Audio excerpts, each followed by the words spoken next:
The doomed bus stop. The vast majority of the world population is composed of completely normal and regular people, living unassuming lives, without any great disturbances in their peace. In most groups of friends, the craziest thing they get to live together would be one fun road trip together at one point in their lives. This case is the complete opposite of that. This case defies the norm and challenges everything that regular people used to believe. It just so happens that there is one group of friends out there that has walked through mind-blowing horrors and lived to tell the tale. Or did they? Everything started with Carmen. She was a modern languages student at a prestigious academy, and she dedicated her life to her studies. She used to put everything she had into it, and she prioritized her career over all her friendships. However, Carmen was about to regret these choices. As a result of her passion for her work, more often than not, she stayed at the academy much later than necessary. At least, she was lucky that there was a bus stop nearby, and the city buses ran quite late. But then, everything changed for Carmen. After the city made some structural changes, her familiar bus stop was temporarily unavailable. This meant that Carmen had to make a longer walk to get to a bus stop she had never used before. This walk, on top of her already extensive schedule, meant that it was already dark outside by the time she reached the place and waited for her bus. The changes were only getting started though, and everything was about to take an unexpectedly dark turn. That first night, Carmen was blinded by the powerful highlights of the upcoming bus. She shielded her eyes, and then she jumped in place when she heard a voice behind her that said, "Don't get on that bus, wait for the next one." Carmen turned around quickly and stared at a man standing a few steps away from her. He was an older man wearing a suit, and he was smiling at her. Almost everything about him inspired Carmen with a feeling of ease and trust. Only his smile was a little off-putting, a little sad. She opened her mouth to ask him if he was okay, or maybe what he meant by his previous statement, but she was interrupted by the sound of the bus leaving the stop noisily. She turned to watch the bus move away with a disappointed sigh. She would have to wait a while before the next one passed. She turned around again to complain to the man that kept her from taking her bus, and she was quite startled when she realized he was no longer there. Carmen was a very busy woman. She didn't have time to dwell too much on mysterious men in suits that came and went from bus stops. She had to go on with her life, despite the uneasy feeling in the back of her mind, which would get much worse the next day, when she got to the academy. Carmen was welcomed by everyone talking about the tragic accident from the previous night. Mrs. Adams, one of the secretaries of the academy, had a fatal heart attack while riding the bus home. Everyone was shaken, but not like Carmen, who was acutely aware she had been supposed to take that exact same bus last night, if not for the mysterious man's interruption. That night, Carmen's curiosity was unstoppable. She'd been so determined to meet that mysterious man again and ask him why he'd said that to her, that even though Louis, one of her best friends, accompanied her to the bus stop, she let him go on his own on the bus, while she stayed behind to wait for the elegant man in the suit. Unbeknownst to Carmen, that bus she missed was about to get into a tragic car accident, where her friend would get out with only a broken leg, but a different passenger would lose his life there. Just like clockwork, he appeared again. This time, however, he was different. Even though his suit looked perfectly fine, the strange man looked quite sick. He was abnormally pale, and Carmen couldn't believe a person could lose so much weight in just one day, but there he was. "Good choice," the stranger said to Carmen. "That bus wasn't meant for you." "What do you mean?" Carmen exclaimed. "Look, here it comes," the man pointed out. Effectively, the bright headlights announced the arrival of the next bus, and the disappearance of the man. Carmen was losing her patience. "Where did you go?" "Who are you?" she yelled at the darkness behind her, but it was useless. Besides, she couldn't afford to lose her bus again. So, she jumped inside and sat down behind the driver.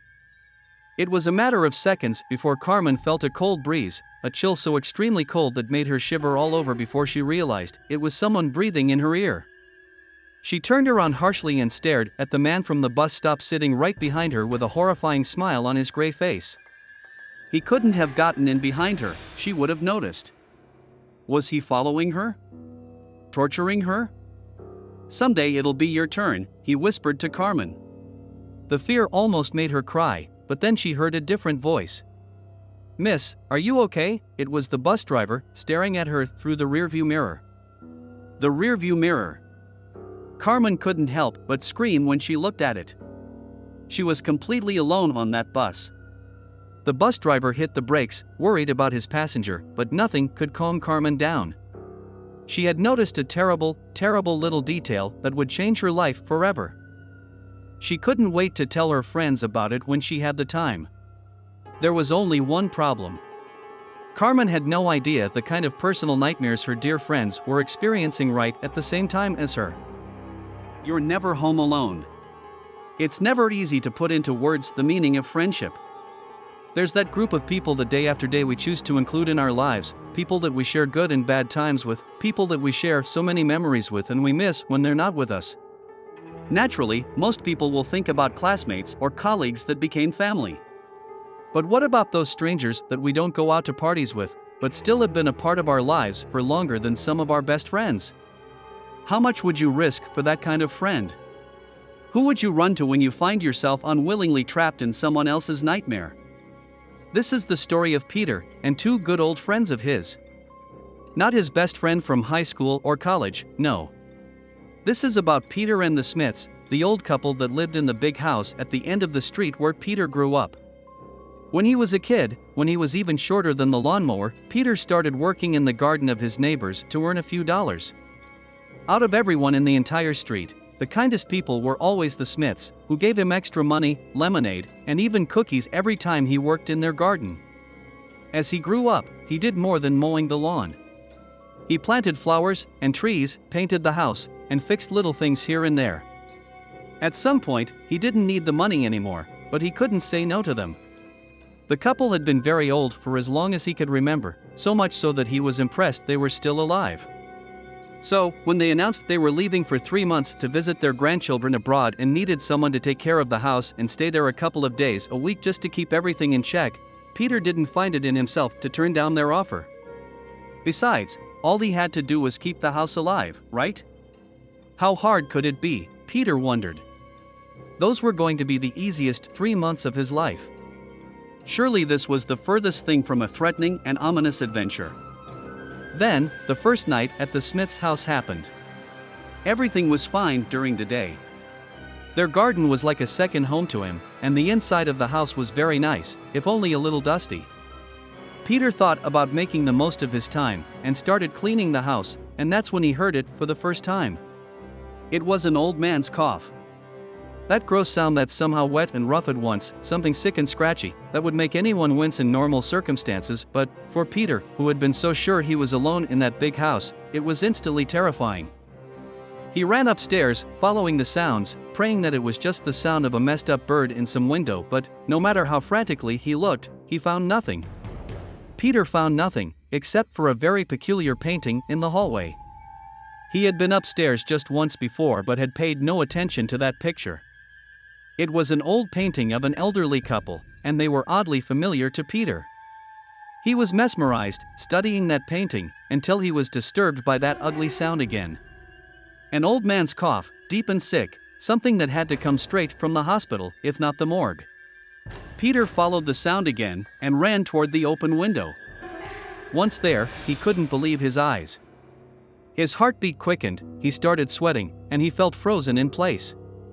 The sun was setting down, the street was growing dark, and there, in the middle of the garden he had worked so hard on, was the exact same couple from the window calmly walking toward the front door of the house. Peter had a bad feeling about this all. He ran as fast as he could, out of that room, down the stairs, and toward the front door, but he stopped in his tracks in the middle of the living room. The front door that he had previously locked was completely open, and an absolutely frozen breeze was blowing inside, making him shiver. Then, all at once, all the lights in the house went out. Peter gasped, but it was nothing compared to his next shock. He felt, clear as day, 2 hands fall down on his shoulders and squeeze. Peter screamed as loud as his lungs could. But when he turned around, there was nothing there, nothing but darkness, unreliable, evil darkness. But he wasn't alone, was he? The Smiths weren't back from their trip, and they weren't as old as he had previously thought. The pieces started to fit in his mind all at once. His childhood memories were blurry, but now he remembered clearly that there was an old couple living in that house before the Smiths, and they were the first ones to hire him, and it looked like they were back. Peter's worst nightmares were confirmed the second he heard somebody talk. It was a rough voice, like a really old man saying, "What are you doing in our house, young man?" The horrible voice came from behind him, but he also had his back to the door, his only exit. It was all or nothing. It was life or death. All he could think of was who his real friends were, who would he see again, which kind of creature would be beside him if he died right there and then. And what kind of demons were his actual friends currently facing?